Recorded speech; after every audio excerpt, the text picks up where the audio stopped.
રક્ષાબંધન પર્વ પહેલા રાજ્યની માતા બહેનો અને મુસાફરોને રાજ્ય સરકારે નવી એસટી બસોની ભેટ આપી છે। ગાંધીનગરથી નાયબ મુખ્યમંત્રી શ્રી હર્ષભાઈ સંઘવીએ 101 નવી એસટી બસોનું લોકાર્પણ કરી લીલી ઝંડી આપી હતી। આ નવી બસોમાં 71 સુપર એક્સપ્રેસ, 20 મિની અને 10 સ્લીપર કોચ બસોનો સમાવેશ થાય છે। આ બસોમાં સ્વચ્છતા, મુસાફરોની સુવિધા અને આરામને પ્રાધાન્ય આપવામાં આવ્યું છે।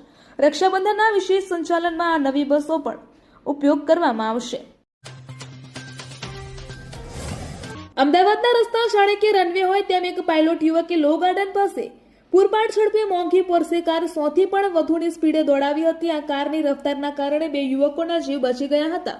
અરકાન તિરમિઝી નામનો યુવક જ્યારે પ્લેનની જેમ પોર્સે ઉડાવી ત્યાંથી નીકળ્યો હતો ત્યારે લોકો ફફડી ઉઠ્યા હતા। આંખના પલકારામાં જ લક્ઝરિયસ કાર નીકળી જતા અનેક વાહન ચાલકોના જીવ જોખમમાં મુકાયા હતા। ત્યારે યુવકોની અરજીના પગલે નવરંગપુરા પોલીસે ફરિયાદ નોંધી કાર જપ્ત કરી ગાંધીનગરના લીંબડિયા ગામના 24 વર્ષીય પાયલટ અરકાન તિરમિઝીની ધરપકડ કરી હતી। સાથે જ 300 થી વધુની સ્પીડે કાર ચલાવતા વાયરલ વિડીયો અંગે પણ તપાસ હાથ ધરાઈ હતી। ગુભાવનગરમાં એસટી બસ સ્ટેન્ડ બહાર જ આજે એસટી બસ 3 લોકો પર ફરી વળી હતી, જેમાં ફૂટપાથ પર વાહનની રાહ જોઈને બેઠેલા માતા પુત્રના મોત થયા છે, જ્યારે અન્ય એક ઇજાગ્રસ્ત હોસ્પિટલમાં છે। આ ઘટનાના સીસીટીવી ફૂટેજ પણ સામે આવ્યા છે। ભાવનગર બખલકાની બસ સ્ટેન્ડમાંથી બહાર નીકળી રહી હતી ત્યારે બસના ડ્રાઈવરે સ્ટીયરિંગ પરનો કાબુ ગુમાવ્યો હતો, જેના કારણે બસ ભરૂચના ક્લબના દિવાલ સાથે અથડાઈ હતી। આ ટક્કર એટલી જોરદાર હતી કે દિવાલ કાટમાળમાં ફેરવાઈ ગઈ હતી। ગુજરાતમાં રોજગારી, વિકાસ અને આર્થિક પ્રગતિના દાવાઓ વચ્ચે અન્ન સુરક્ષા યોજનાના આંકડા સરકાર સામે જ સવાલો ઉભા કરે છે। છેલ્લા 5 વર્ષમાં રાજ્યમાં 25 લાખથી વધુ જરૂરિયાતમંદ પરિવારોના 1.14 કરોડથી વધુ લાભાર્થીઓને વિનામૂલ્યે અનાજ આપવામાં આવ્યું હોવાનું અન્ન અને નાગરિક પુરવઠા વિભાગે જણાવ્યું છે।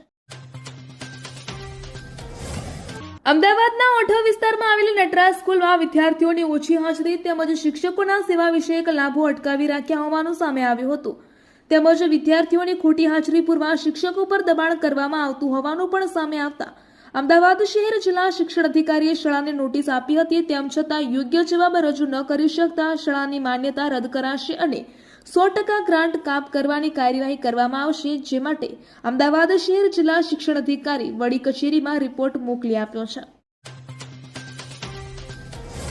અમદાવાદના ધારાસભ્યો, સંસદ સભ્યોની શહેર પોલીસ કમિશનર અને ઉચ્ચ પોલીસ અધિકારીઓ સાથે ગઈકાલે સંકલન સમિતિની બેઠક મળી હતી।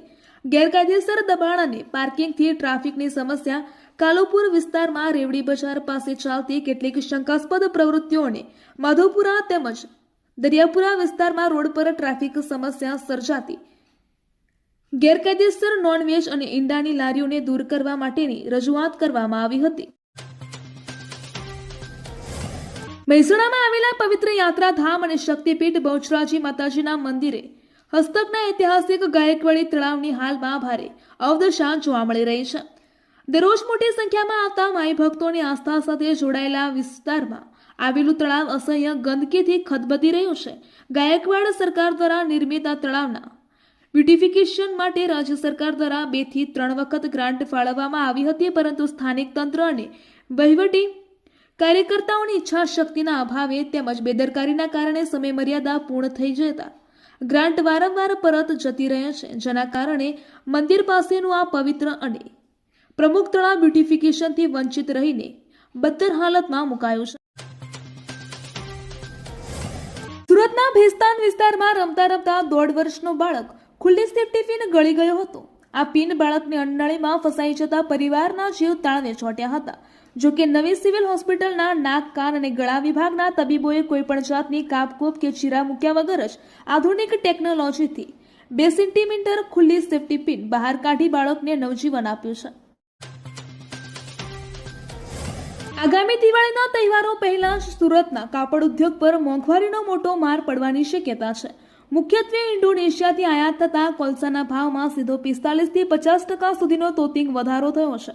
કાપડ રંગવા અને પ્રોસેસ કરવા માટે જરૂરી એવા કોલસા અને કેમિકલના ખર્ચમાં મોટો ઉછાળો આવતા હવે પ્રોસેસિંગ મિલો પ્રતિ મીટર કાપડ પર ₹2 થી 3 જેટલો જોબ ચાર્ટ વધારવાની ગણતરી કરી રહી છે।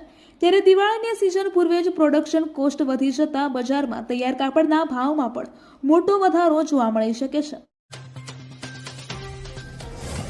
કોટડા સાંગાણી તાલુકાના વડિયા ગામે એક અઠવાડિયાથી બંધ રહેલા મકાનને તસ્કરોએ નિશાન બનાવ્યું હતું. આ ચોરીમાં 16 લાખથી વધુના મુદ્દામાલથી ચોરી થતા નાના એવા ગામમાં ચકચાર મચી ગઈ છે.